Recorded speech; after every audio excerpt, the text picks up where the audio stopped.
How's this for the opening River Valley Sports Report of 2024? We've got 80-foot three-pointers, dunks, buzzer beaters, overtimes, and rivalry night. I'm Leland Barclay, and this is the River Valley Sports Report, where we highlight area teams, athletes, and coaches. You're watching the River Valley Report.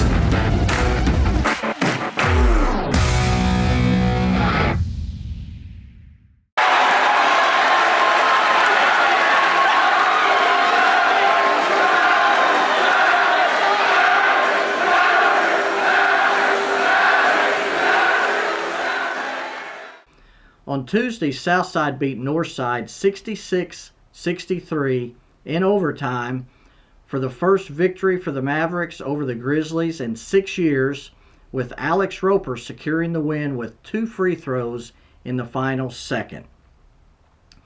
He scored all 7 of Southside's points in overtime and finished with 25 points. Cooper Watson had 13 points and Jabron Sullivan added 11 for the Mavericks. Luke Young scored 25 points for Northside, Derek Shepard added 17, and Marco Smith 11. That was on the heels of Southside's thrilling 66-65 win at Bentonville West last Friday on George Harrell's three-pointer at the buzzer. Or so it seemed. Due to a scoring error, Southside actually already had the lead and won the game 66-62. Also on Tuesday, the Van Buren Pointers went to Greenwood and won 65-34. The Pointers relied on 2 big plays in the final minute of the third quarter to coast to the win.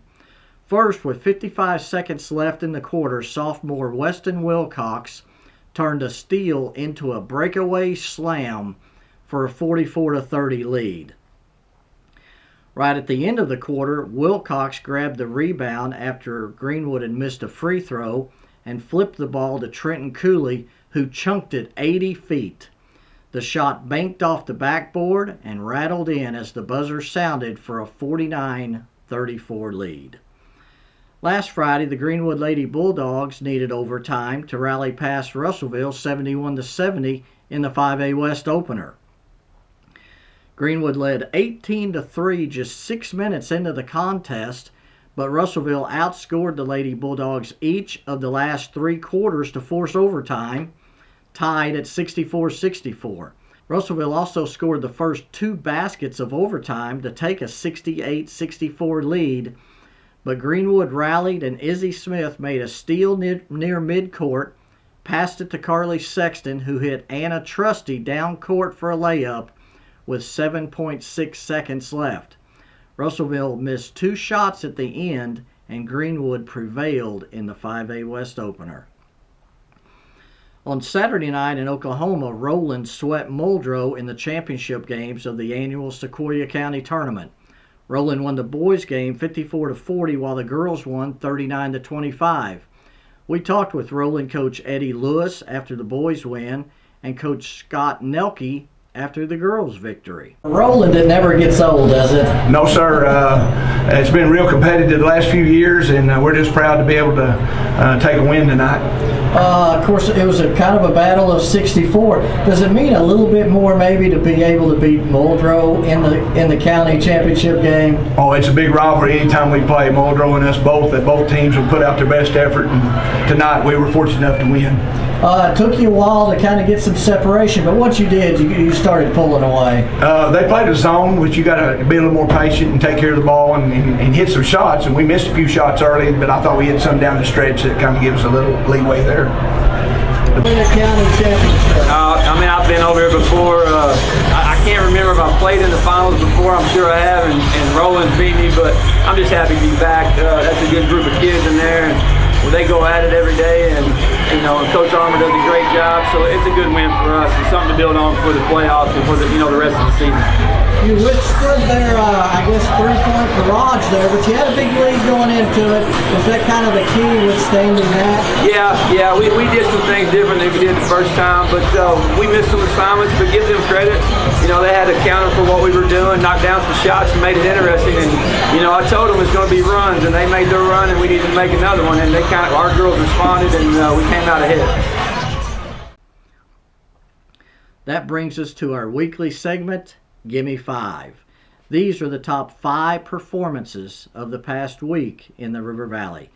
Number 1, we start with the player of the week, George Harrell of Southside, who buried a 3-pointer from the corner that we originally thought lifted the Mavericks to a 66-65 win at Bentonville West on Friday. As it turns out, the shot sealed a 66-62 win.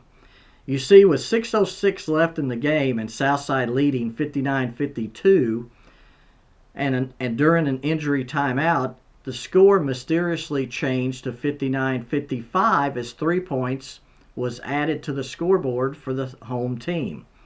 Southside noticed, and after a brief discussion at the scores table, the referees continued the game with the score changed.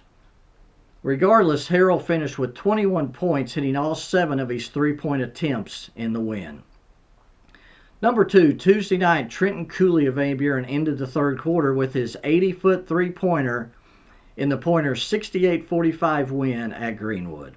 Cooley took a short pass from Western Wilcox and launched an 80-foot shot off the backboard that rattled in for the big lead after 3 quarters. Cooley finished with 10 points, 10 rebounds, and 4 steals. In Oklahoma, Pecola's Alyssa Parker scored 42 points in a 73-72 win over Ardmore in a tournament game. Parker earlier scored 37 points against Tallahena in early December. Number 4, Greenwood's Anna Trusty scored 28 points on Tuesday in a 65-34 win over Van Buren and moved past Maddie Cartwright into 4th place on the career scoring list in Lady Bulldogs history.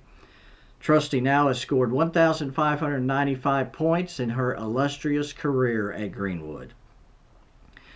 Number 5, Southside's Alex Roper scored 25 points to lead the Mavericks to a 66-63 overtime win over Northside in the Battle of Rogers Avenue on Tuesday night. Roper drained a 3-pointer with 2:25 left in overtime and added 2 free throws to seal the win after making 2 free throws with 21 seconds left in regulation that tied the game at 59-59. The win snapped a 9-game losing streak to the Grizzlies and was the first for the Mavericks in the crosstown rivalry since 2018. There's still time to pick up Sunday's River Valley Democrat-Gazette, which is available all across the River Valley, including eastern Oklahoma, at Walgreens, Harps, Come and Go, CVS Pharmacy, Casey's, and Walmart. Over the last 3 weeks, we've highlighted the All River Valley people in football, volleyball, tennis, golf, and cross country. You can subscribe online at the rivervalleydemocratgazette.com/subscribe or by calling our customer service line at 479-684-5509. Be sure to follow the River Valley Democrat-Gazette Twitter account as well as mine, Walter Woody's, and Harold McIlvain's, and Henry Apple's and Graham Thomas for updates on Friday night and also updates on weather conditions and what that does to the games. You can view and purchase photos from our award-winning photographers that can be seen and purchased on our website, rivervalleydemocratgazette.com/photo. Thank you for watching. Please like the video and subscribe to the channel. We're going to wrap up this week's River Valley Sports Report with videos and photos from several games across the River Valley recently. God bless you, and we'll see you next week.